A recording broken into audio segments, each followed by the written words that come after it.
The fifth planet was the smallest of all. There was just enough room for a street lamp and a lamplighter. When he lit his lamp, it's as if he was bringing one more star to life, or one more flower. When he put out his lamp, that sent the flower or the star to sleep. The little prince thought it was a fine occupation, and therefore truly useful. But it was a terrible job. Year by year, the planet was turning faster and faster. Good morning. Why have you just put out your lamp?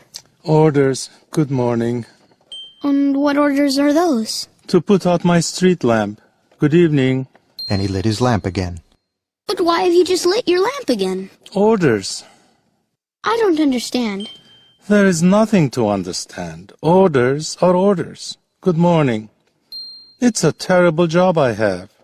It used to be reasonable enough. I put the lamp out mornings and lit it after dark. I had the rest of the day for my own affairs and the rest of the night for sleeping. And orders haven't changed. Which means? Which means that now that the planet revolves once a minute, I don't have an instant's rest. I light my lamp and turn it out once every minute. Good evening. The little prince watched him, growing fonder and fonder of his lamplighter, who was so faithful to orders. He wanted to help his friend. You know, I can show you a way to take a rest whenever you want to. What good does that do me?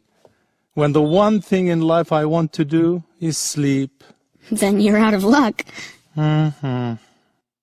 As he continued on his journey, the little prince thought that the lamplighter was the only one who didn't strike him as ridiculous, because he was the only one thinking of something besides himself. The sixth planet was 10 times bigger than the last. It was inhabited by an old gentleman who wrote enormous books. He was a geographer.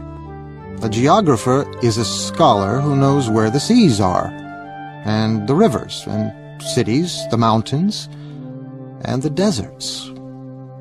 All geographers love to meet explorers that come from another planet. Where I live is not very interesting. It's so small. I have 3 volcanoes, 2 active and 1 extinct. I also have a flower. Geographers are not interested in ephemeral things. They're not interested in flowers. The little prince went on his way thinking of his ephemeral flower he had left alone. She only had 4 thorns in which to defend herself against the world. The 7th planet was the Earth. The Earth is not just another planet. It contains 111 kings, 7,000 geographers, 900,000 businessmen, 7.5 million drunkards, 311 million egotists, in other words, about 2 billion grown-ups. So, once he reached Earth, the little prince was quite surprised not to see anyone. He was beginning to fear he had come to the wrong planet when a moon-colored loop uncoiled on the sand. Who are you? A snake. What planet have I landed on?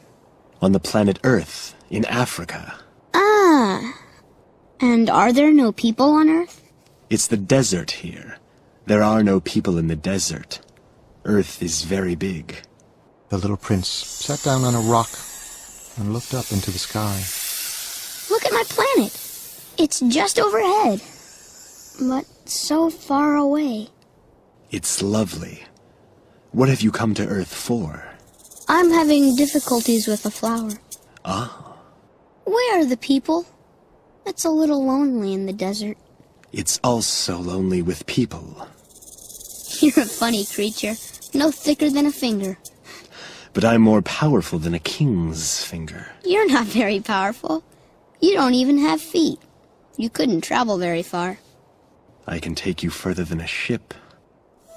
He coiled around the little prince's ankle like a golden bracelet. Anyone I touch, I send back to the land from which he came. But you're innocent, and you come from a star. I feel sorry for you being so weak on this granite Earth. I can help you someday if you grow too homesick for your planet. I can... Oh, I understand just what you mean. And they were both silent.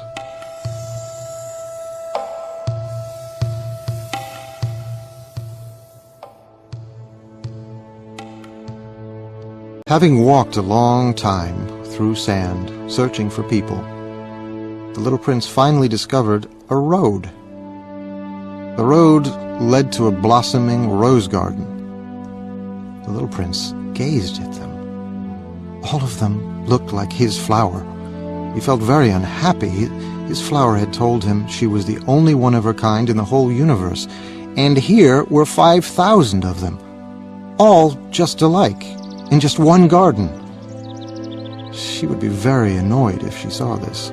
If she saw this, she would cough terribly and pretend to be dying, to avoid being laughed at. And I'd have to pretend to be nursing her.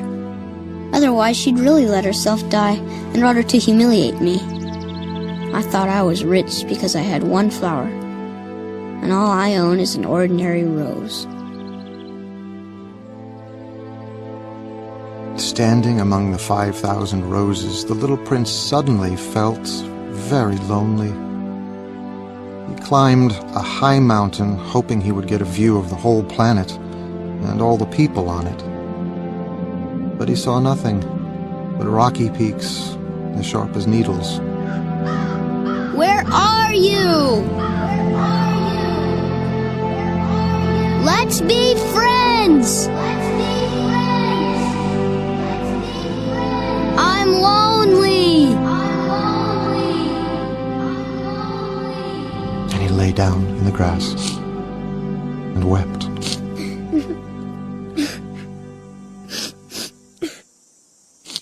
It was then that the fox appeared. Good morning. Good morning. Who are you? You're very pretty. I'm a fox. Come and play with me. I'm feeling so sad. I can't play with you. I'm not tamed. Excuse me? What does tamed mean? You're not from around here. What are you looking for? I'm looking for people. What does tamed mean? People have guns and they hunt. It's quite troublesome. And they raise chickens. It's the only interesting thing about them. Are you looking for chickens? No, I'm looking for friends. What does tamed mean? It's something that's been too often neglected. It means to create ties. To create ties? That's right. For me, you're only a little boy, just like 100,000 other little boys.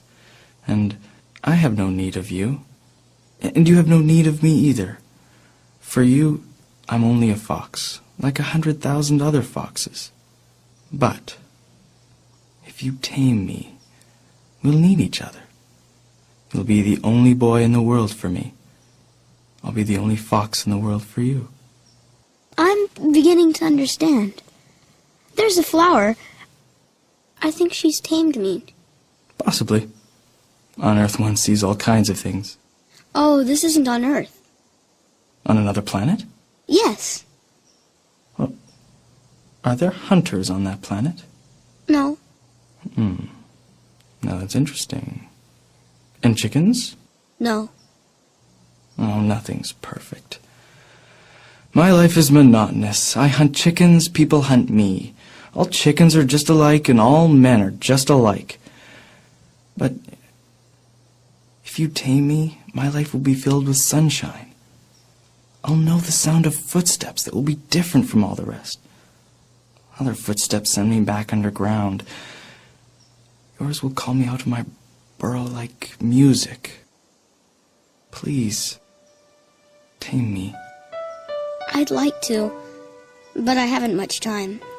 I have friends to find, and so many things to learn. The only things you learn are the things you tame. Well, what do I have to do? You have to be very patient. First, you'll sit down a little ways from me over there in the grass. But day by day, you'll be able to sit a little closer.